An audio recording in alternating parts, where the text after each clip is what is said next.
Christmas पर जलाए 12 शहर, बंकर में घुसा आधा यूक्रेन।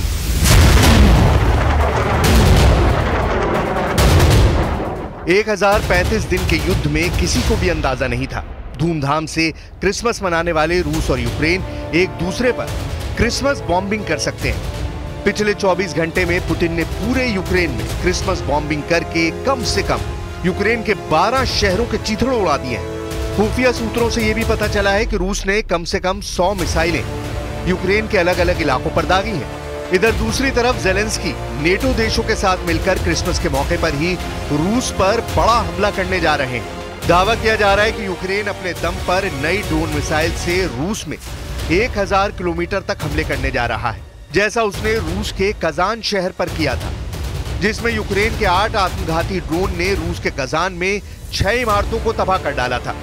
हम आपको दिखाने जा रहे हैं कि रूस ने अचानक क्रिसमस के मौके पर ही यूक्रेन पर हमले क्यों किए हैं। पुतिन का ब्लैकआउट हमला, यूक्रेन में क्रिसमस पर अंधेरा। जंग में एक बहुत पुरानी कहावत है, जंग जीतना है तो जंगली बन जाओ, फरिश्ते की जगह शैतान बन जाओ। इस वक्त रूस यूक्रेन जंग में कुछ ऐसा ही हो रहा है। क्रिसमस के मौके पर रूसी सेना ने जिस तरह के हमले यूक्रेन पर किए, उससे साबित हो गया है कि युद्ध के दौरान त्योहार कोई खास तारीख या समय मायने नहीं रखते।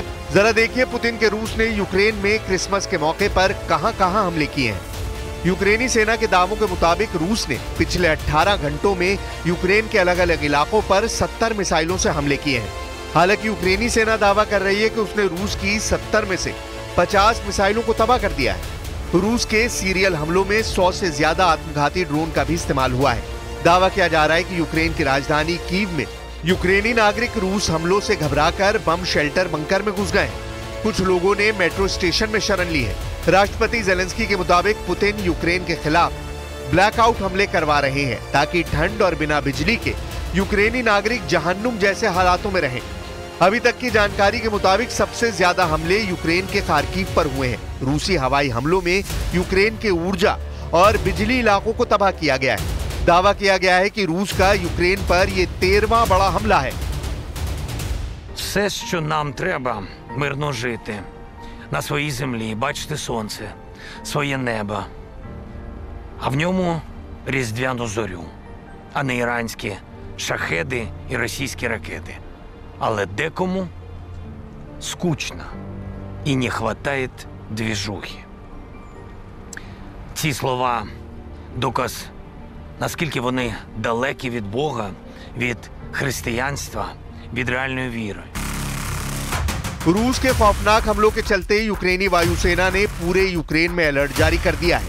रूसी हमलों की चेतावनी देते हुए कहा गया है कि रूस पश्चिमी यूक्रेन और मध्य यूक्रेन के क्रिविरी और क्रेमेंचुक में मिसाइलों से बड़ा हमला करने जा रहा है। खार्किव के मेयर इगोर तेरेखोव के मुताबिक खार्किव शहर पर रूस ने 12 मिसाइलों से हमले किए हैं। इन मिसाइलों ने खार्किव शहर के बॉयलर हाउस और बिजली संयंत्र को तबाह कर डाला है। यूक्रेन के उत्तर पूर्व में खार्किव पर भी बड़े ड्रोन हमलों की चेतावनी दी गई है। रूस यूक्रेन जंग में अब कई नए जंगी खिलाड़ी दोनों तरफ से शामिल हो गए हैं। जरा इन दो तस्वीरों से देखिए आखिर जंग में चल क्या रहा है। 33 महीने से ज्यादा की जंग के बाद रूस यूक्रेन जंग में कई उलटफेर शुरू हो गए हैं। पहले रूस ने जंग में उत्तर कोरिया के सैनिकों को उतार यूक्रेन अमेरिका समेत नेटो के 32 देशों को हैरान कर दिया है। अब खबर आ रही है कि यूक्रेन और नेटो ने मिलकर यूक्रेन की तरफ से आर्मीनिया के सैनिकों को जंग में उतार दिया है। हैरानी की बात तो यह है कि आर्मीनिया को राष्ट्रपति पुतिन और रूस का समर्थक माना जाता है, लेकिन जो खबरें आ रही हैं उसके मुताबिक अब आर्मीनिया की तरफ से सैनिक रूसी सेना पर हमला करेंगे। आर्मीनिया के सैनिक घातक हथियारों से लैस होकर जंग के मैदान में पहुंचने लगे हैं। इधर पुतिन की तरफ से उत्तर कोरिया के 15,000 सैनिक नए साजो सामान और तैयारियों के साथ रूस पहुंच रहे हैं। दावा किया गया है कि किम के आदेश पर कोरियाई सैनिकों की स्पेशल फोर्स रूस पहुंच सकती है। इन हालातों को देखकर साफ कहा जा सकता है कि पुतिन और ज़ेलेंस्की दोनों ही युद्ध में आखिरी दांव खेल रहे हैं। Головком доповів щодо участі північнокорейських солдатів в боях на боці російської армії. Є багато деталей і щодо знищення цих сил. За попередніми даними, росіяни намагаються приховати втрати північнокорейців. More difficult is going to be the Russia-Ukraine situation. I see that as more difficult. I don't think they should have allowed missiles to be shot 200 miles into Russia. I think that was a bad thing. And that brought the Koreans in, North Korea, another man I get along with very well. I'm the only one that does. But that did a lot of bad things. I don't think that should have been allowed. 20 जनवरी 2025 को अमेरिकी राष्ट्रपति पद की शपथ Donald Trump लेंगे। ऐसे दावे किए जा रहे हैं कि ट्रंप जंग रुकवा सकते हैं। हालांकि जो हालात बने उन्हें देखकर साफ कहा जा सकता है कि पुतिन यूक्रेन को अब जरा भी संभलने का मौका नहीं देंगे।